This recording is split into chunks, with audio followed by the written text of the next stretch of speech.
নমস্কার সবাইকে, আবার একটি জীবনের গল্প চ্যানেলে আপনাদের স্বাগত জানাই। আজকের গল্পটি হলো সততার ফল। এক গ্রামে রাহুল নামে এক দরিদ্র ছেলে থাকতো। তার বাবা ছোটোখাটো কৃষক ছিলেন।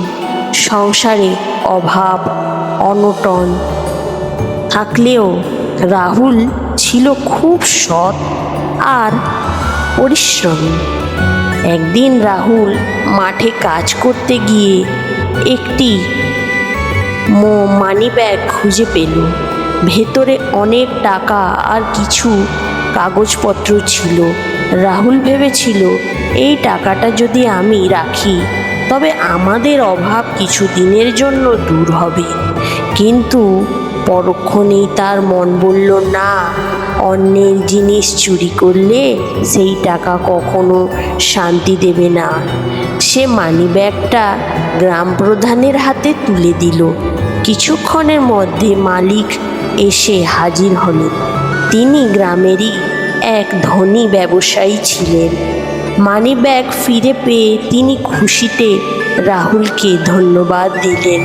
ব্যবসায়ী বললেন, বাবা, তোমার সততায় আমি অভিভূত। তুমি চাইলে এই টাকা নিয়ে পালাতে পারতে, কিন্তু তুমি সত্যের পথ বেছে নিয়েছো। আজ থেকে আমি তোমার পড়াশোনার সমস্ত খরচ বহন করব। এইভাবে রাহুলের জীবন পাল্টে গেল। সততা হয়তো মুহূর্তের জন্য কষ্ট দেয়, কিন্তু শেষ পর্যন্ত সেই সত্যিকারের সুখ আর সফলতা এনে দেয়। এমন অনুপ্রেরণামূলক গল্প পেতে আমার চ্যানেল জীবনের গল্প সাথে জুড়ে থাকুন। যদি ভালো লাগে লাইক শেয়ার কমেন্ট করতে ভুলবেন না। তো আজকের ভিডিওটি এখানেই শেষ করলাম। আবার দেখা হচ্ছে নতুন কোনো ভিডিওর সাথে।